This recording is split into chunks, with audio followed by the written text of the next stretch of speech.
श्री गणेशाय नमः। श्री स्वामी समर्थ श्री गुरुदेव दत्त महाराज की जय। जय श्री भोलेनाथ, जय श्री शिवशंकराय नमः। श्री शिवरक्षा। श्री गणेशाय नमः। श्री साम सदाशिवाय नमः। अस्य श्री शिवरक्षा स्तोत्र मंत्रस्य याज्ञवल्क्य ऋषिः श्री सदाशिवो देवता अनुष्टुप् छन्दः।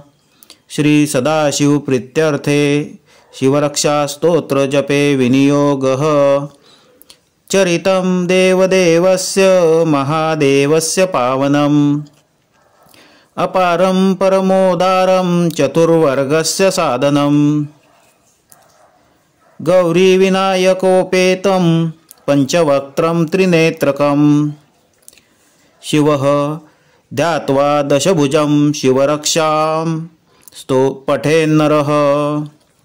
गंगाधरः शिरः पातु बालमर्देन्दुशेखरः।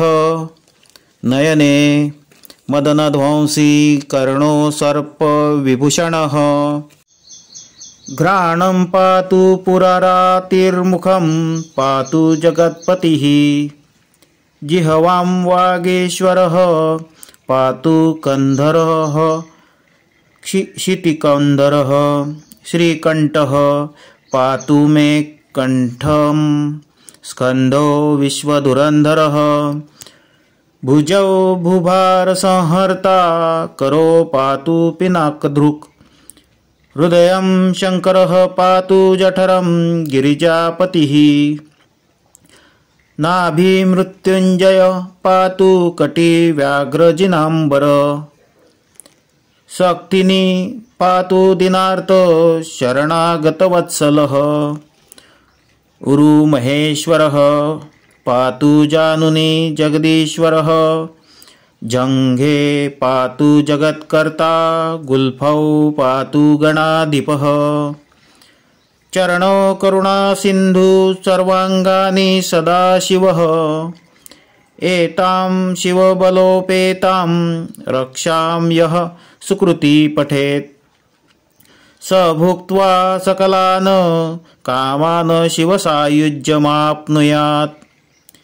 ग्रहभूत पिशाचाद्यौस्त्रलोके विचरन्ति ये दुरादाशु पलायत्ने शिवनामाभिरक्षणात्। अभयं करनामेदं कवचं पार्वतीपतेः। भक्त्या बिभर्ति यः कंठे तस्य वश्यं जगत्त्रयम्।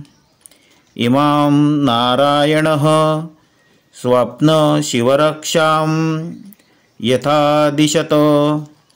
प्रातरुत्थाय योगीन्द्रो याज्ञवल्क्यस्तथा लिखत। इति श्री याज्ञवल्क प्रोक्तं श्री शिवरक्षा स्तोत्रं संपूर्णम्।